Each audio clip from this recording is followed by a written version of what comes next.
Hello guys and welcome to another Ravendawn video. In today's video we're going to be talking about patch notes 1.0.6. They bring a lot of changes, many of them are very positive for the game. This really gives me a good vibe and gets me excited for the future, especially at the end where they talk a little bit about 1.07. So with that said, let's get right into it.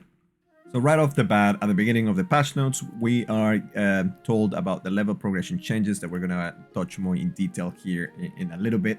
But this is a huge change because I myself, somebody who is playing a lot of the game, but I'm not that hardcore of a player. I'm not level 75 yet. I'm not level 70. I'm just 61, which is still is very high compared to many other players who are more casual than myself. I feel like I've been grinding way too much for the game, and seeing that they finally they are addressing this issue makes me very happy. Now finally the wait is over. We are finally getting the medium and large community land, and with a twist actually.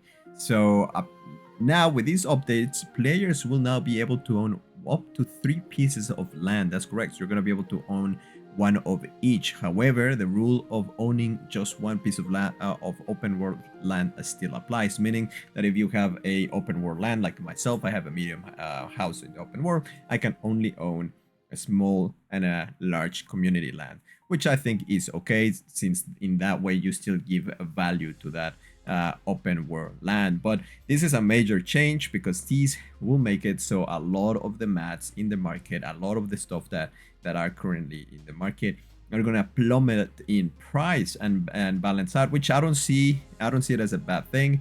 I just hope that the prices of the seeds change according to how the economy is going to change now, because there's going to be a lot of supply now that we are going to have access to 3 different plots of lands where we are going to be able to put a lot of stuff in it, you know, farm and many other things. And not only that, we're also going to be able to upgrade each house, and each house we're going to be able to put different rooms for different crafting. So a lot of changes that are, in my eyes, are very positive, as this opens my gameplay to different things, right? Like before, I was focused only on weaving. Now with these changes, I feel like I'm gonna be able to explore other professions I haven't been able to explore due to being limited by what the game offers at the moment. So with this change, I think this is a very interesting take. I was actually not I did not saw this coming, but I kind of do see it in a positive light. But we'll see how it will affect the game, the economy, once we actually in the game and we get like 1 week or 2 weeks to see how these houses will impact the gameplay. But definitely very intrigued. I mean, I can already tell that the mats and the prices for upgrading the houses, all of that stuff is gonna skyrocket. So if you have some stash, now's the time to sell, because they're gonna go off for quite the penny. All right, moving on. Progression strength improvements. Based on significant feedback on the strength progression in Ravendawn, we have made some changes to it. Starting from level 30, creatures will scale slightly different from before, making your journey through Ravendawn feel more rewarding as you grow stronger. This, in my opinion, is a huge adjustment.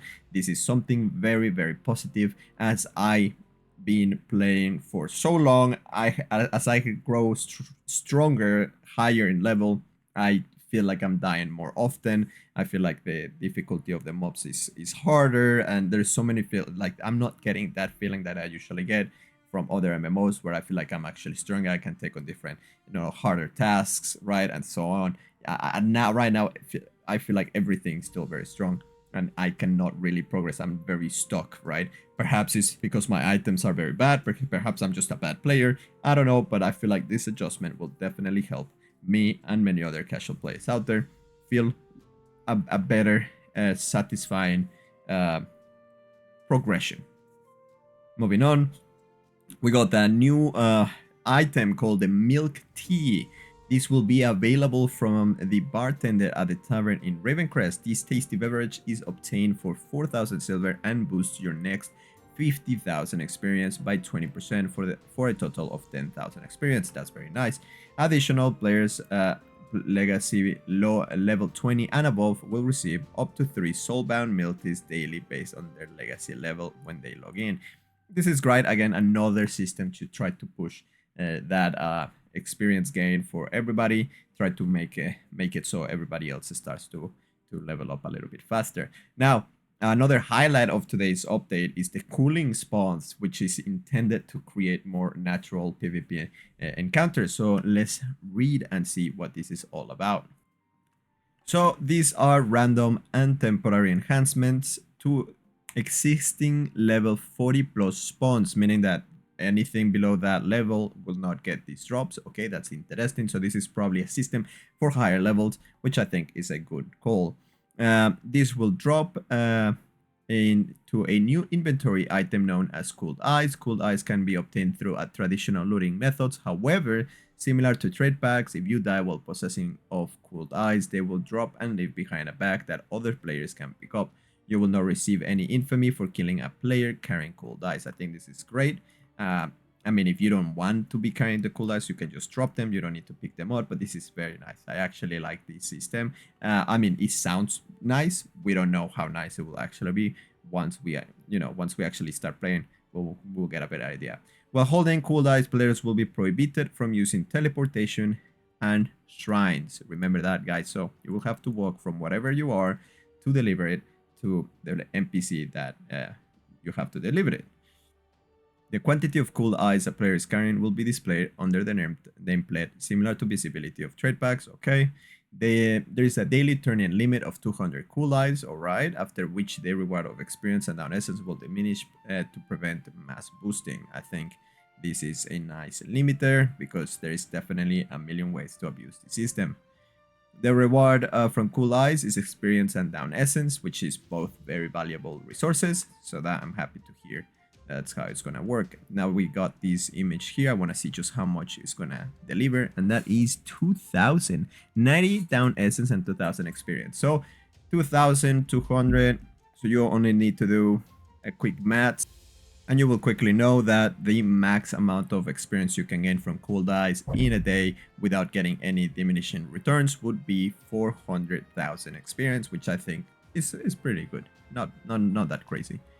Moving on, legendary fish. Now they are introducing a further risk but also higher reward for fishers in Ravendawn. In patch 1.0.6, the introduction of legendary fishes mechanics starts, and that means that players will have a 1% chance of catching a legendary version of a fish. While these legendary fish will pose the same challenge to catch as their normal counterparts, they will be valued at 2,500% to the normal amount of silver. This is huge.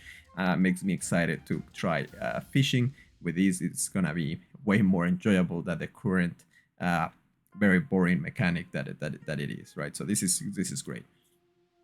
Furthermore, for those who prefer not to engage with these, at the level of risk and reward, there will be an option to drop or destroy the legendary fish from the inventory. So that's nice.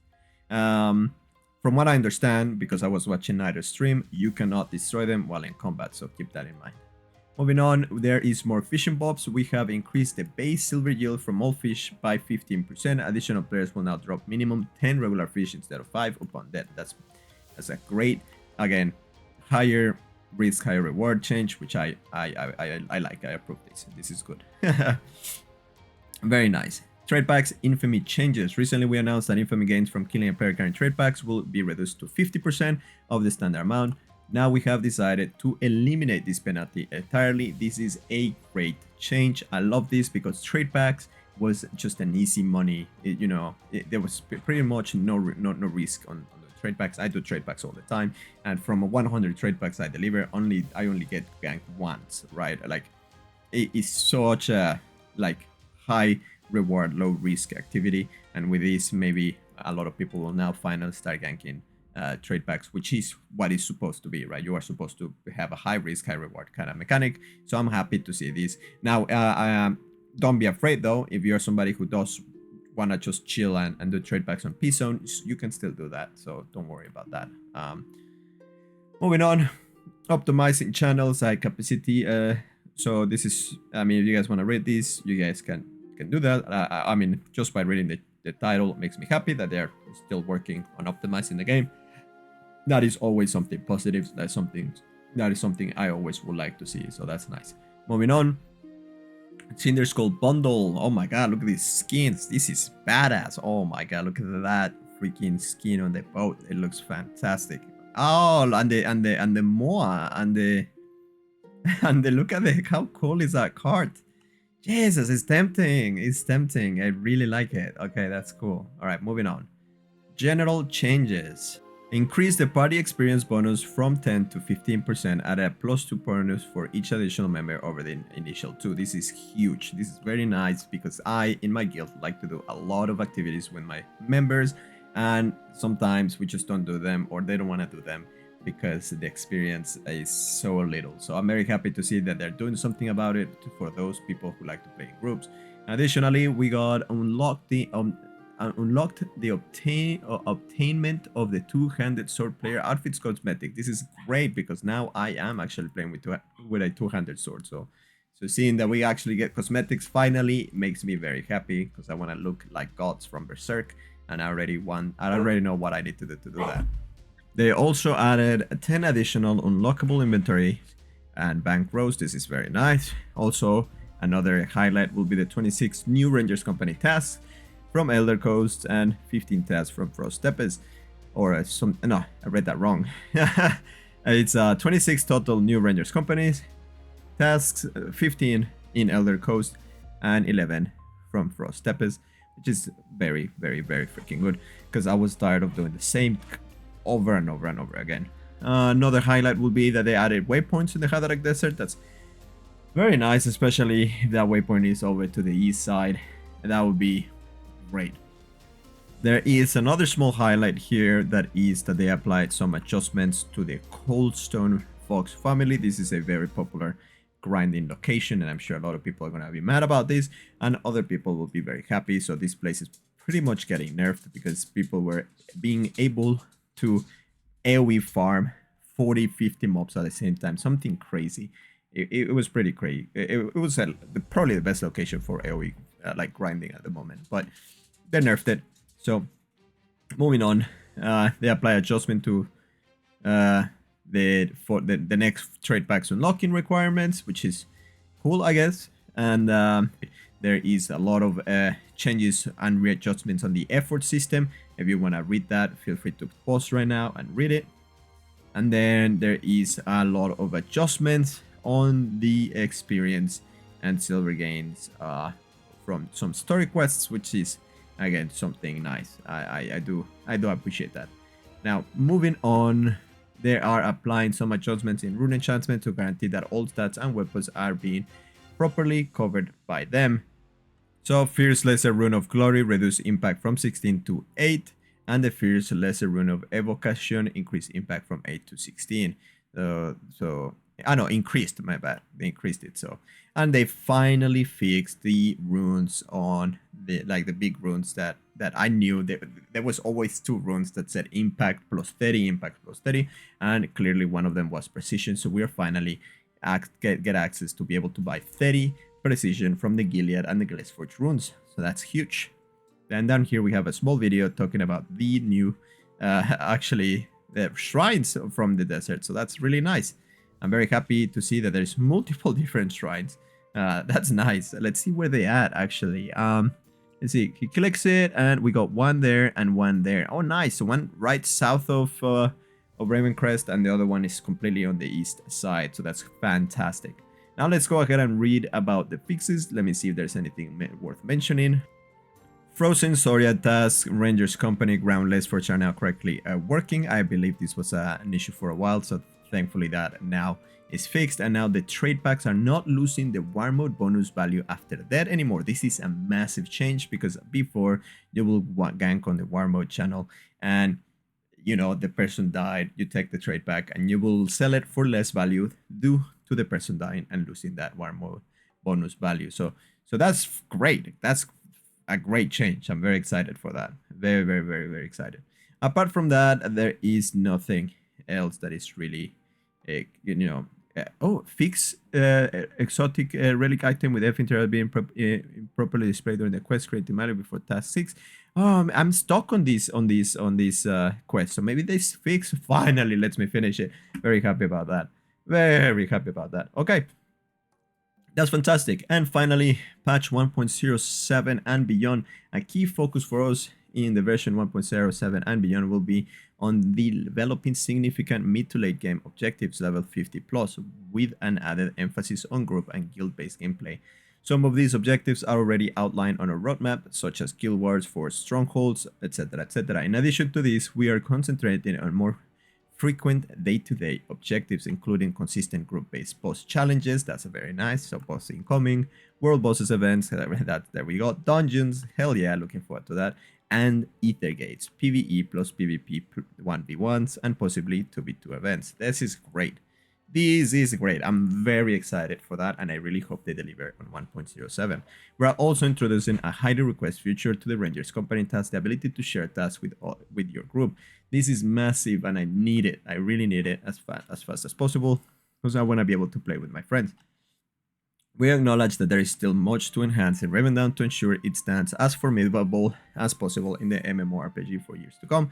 And with a strong base and foundation, having attracted far more players than we could have ever anticipated, your continued patience and trust in the game we're developing are deeply appreciated. We assure you that your feedback is valued, and we're continuously shaping the game based on the community input. And with that, we finish the patch notes. So what do you guys think about the patch notes? I really hope that you found this on a positive side, because I actually do. Again, this is before we actually get to play it, so I don't know how is it gonna feel once we are in the game, but I think that we are finally starting to shape and turn in the right direction. So this is great. It gets me very excited. It gets me excited to get back in the game, to play, to feel the grind, to see if I level up faster, and to feel more powerful. This is fantastic. Now let's hope that this keeps us entertained long enough for patch 1.07. Now let me know what are your thoughts on the comment section below.